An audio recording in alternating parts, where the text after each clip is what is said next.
Bismillahirrahmanirrahim. وَلْتَكُنْ مِنْكُمْ أُمَّةٌ يَدْعُونَ إِلَى الْخَيْرِ وَيَأْمُرُونَ بِالْمَعْرُوفِ وَيَنْهَوْنَ عَنِ الْمُنْكَرِ.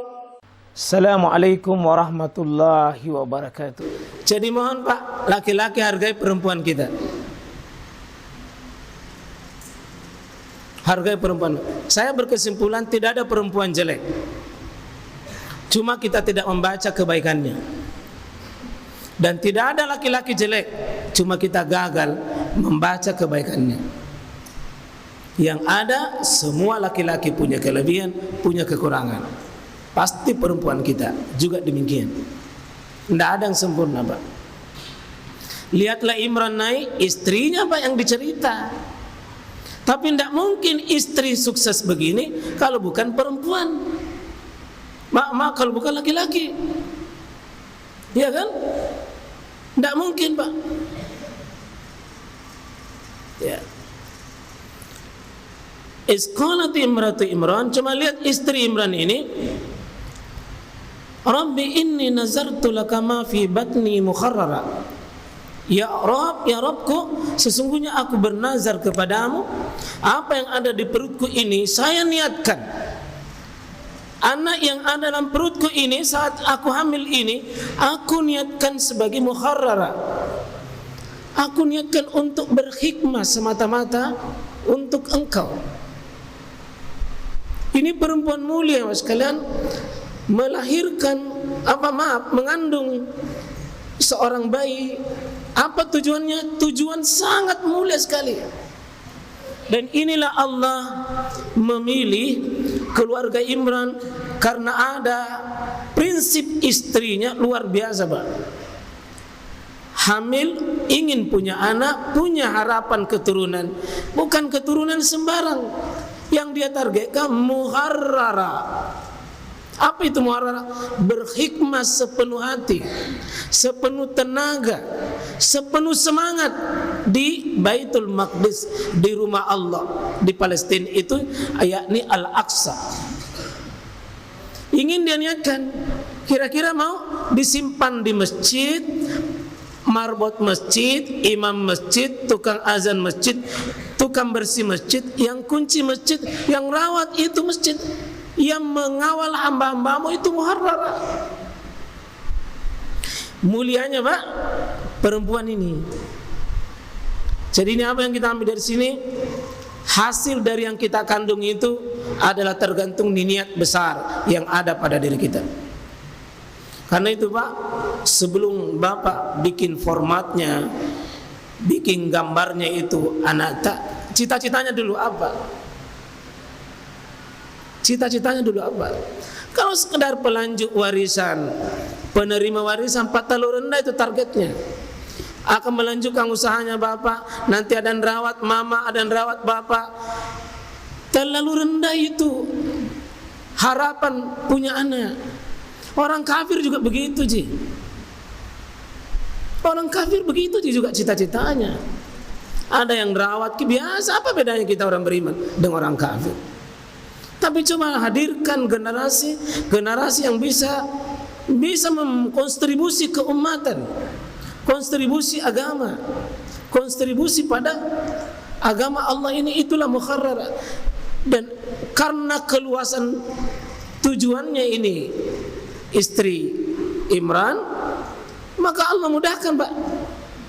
Kita coba belajar dari sini. Harus selalu Pak luaskan itu niat yang benar. Coba Pak ya, kalau Bapak mau pergi besok kerja, coba apa niat tak cari uang? Semakin bagus tujuan Pak, semakin mudah dapat. Semakin bagus tujuan tak, semakin mudah dapat. Dan semakin berkah itu. Jangan untuk diri tak saja semata.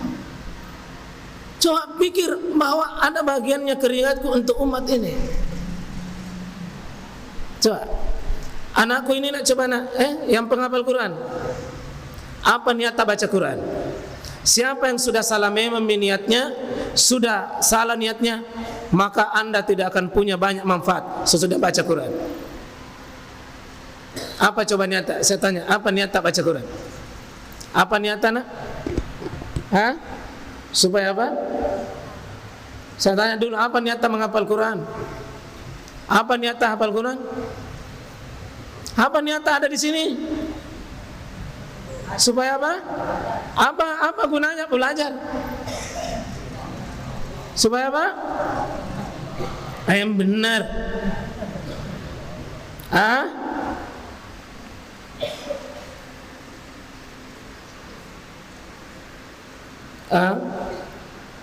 Coba nak, niatmu menentukan kelelahanmu. Niatmu salah, Anda lelah menghafal Quran.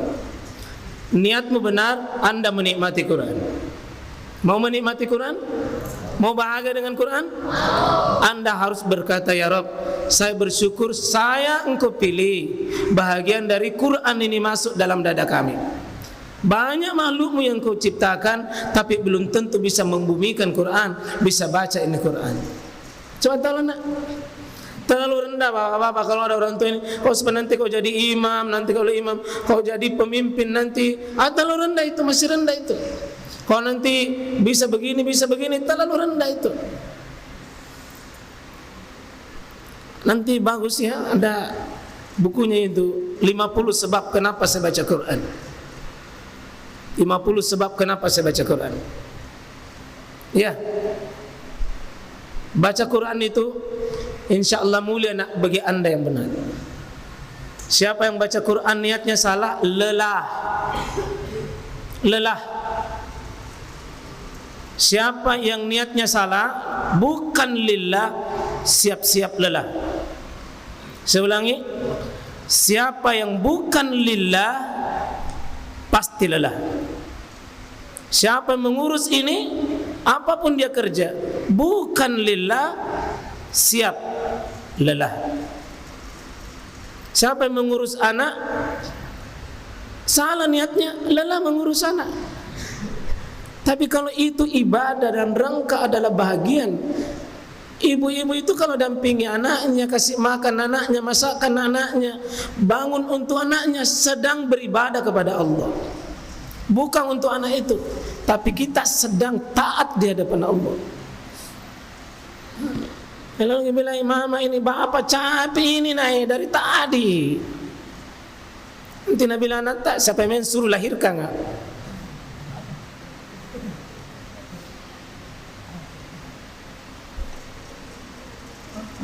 Kalau bapak ibu sekalian, insyaallah saya ulangi, siapa yang bukan lillah, lelah. Kalau ada orang sering mengeluh lelah, tanya niat kita. Siapa tahu bukan lillah, sehingga kita ujungnya mengeluh dan mengeluh.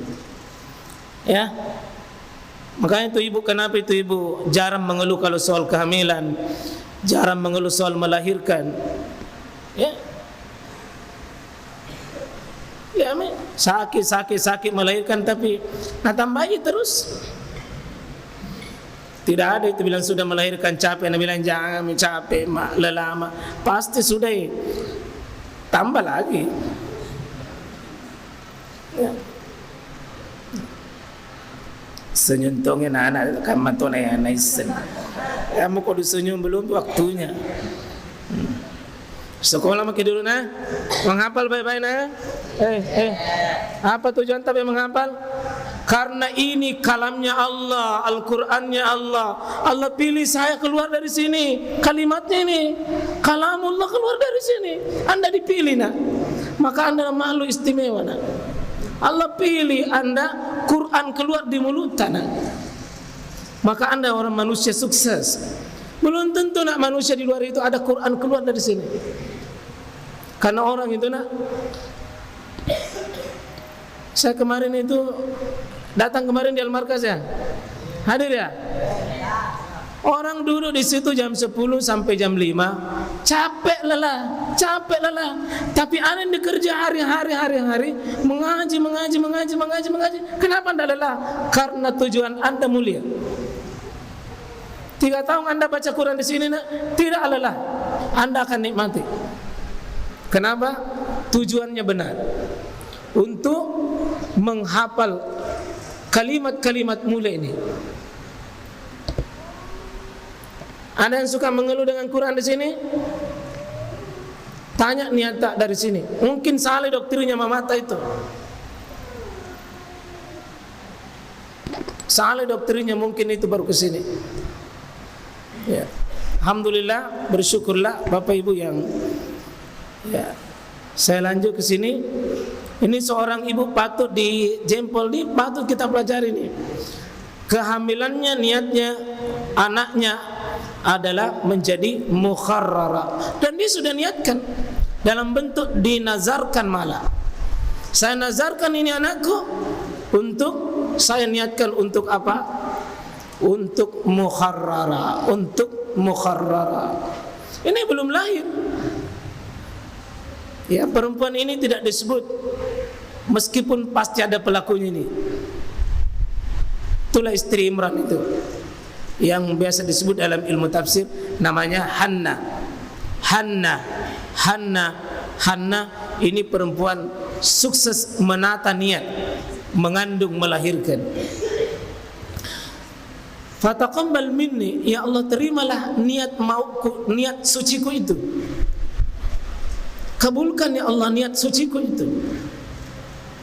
Innaka antas samiul alim, sesungguhnya engkau adalah zat yang maha as-sami, maha mendengar, maha al-alim. Ini salah satu doa ya, kalau kita mau baca doa ikutkan itu. Ya Samiul Alim, antas Samiul Alim. Banyak doa-doa para nabi itu ditutup ini Samiul Alim, karena Sami itu mendengarkan bisikan kita. Al-Alim tahu apa maksud kita. Kalau kita berdoa, usahakan banyak-banyak para nabi tutup doanya nih. Doanya Nabi Ibrahim, doanya Nabi Yunus, doanya Nabi Hud, doanya Nabi Soleh, semua mereka tutup dengan innaka antas Samiul Alim, supaya yakin itu ucapannya. Falamma wada'atha, ketika ini ibunya yakni Hanna istri Maryam melahirkannya, qalat, dia berkata, Rabbi, wahai Allah Tuhanku, inni wada'tuha unsa. Ternyata ya Allah, yang saya lahirkan ini adalah perempuan. Ya, perempuan. Ternyata yang aku lahirkan dia itu adalah perempuan. Ya, wada'tuha unsa. Saya lahirkan ternyata perempuan. Padahal bayangannya Hanna itu laki-laki, karena laki-laki lebih kuat, lebih kokoh, lebih tegar, energinya besar untuk bisa memberikan ya pelayanan di masjid, pengorbanan di masjid, tenaga bisa lebih maksimal di masjid. Ternyata kata Maryam, ya, wallahu a'lamu bima wada'at, dan Allah lebih tahu dengannya ya apa yang telah aku lahirkan itu. Lalu hilap di kalangan para ulama siapa ucapan ini, walaisa zakaru kal unsa.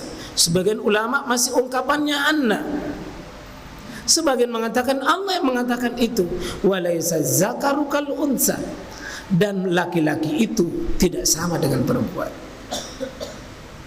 Dari mana tadi asbabnya laki-laki itu tidak sama perempuan? Karena ingin sekali Hanna ini memiliki anak laki-laki untuk bisa maksimal fokus memberikan pelayanan terbaik. Nah, ya ikhwah rahmatullah Allah subhanahu wa ta'ala, ini sebab ya, walaisa zakaru kal unsa wa inni sammaituha Maryam, dan ketika aku melahirkannya ini sungguh aku beri nama dia, namanya Maryam. Kapan diberi nama ini? Waktu dia lahir. Jadi begitu orang lahir sudah bisa diberi nama. Ya, nanti pada hari ketujuhnya diresmikan namanya. Ya, kalau belum lahir boleh diberi nama? Bagaimana cara memberi nama kalau belum lahir? Nah tidak ditahu ki aco atau ce. Aco, ece, baco, bece. Mudah-mudahan bukan beco. Baik becek lain beco. Nah totong ini becek dengan beco. Wa inni uizuha bika, dan sungguh saya memohonkan perlindungan dia kepadamu. Jadi memang itu Bapak Ibu, kalau lahir, setiap bayi lahir itu memang harus dimohonkan ampun, dimohonkan perlindungan. Kenapa? Karena syaitan tidak pernah tinggal diam. Ya, itu minasyaitonir rajim. Ya, syaitan itu mulai orang lahir diganggu memang. Kenapa orang menangis? Kata para ulama, karena akibat gangguannya syaitan.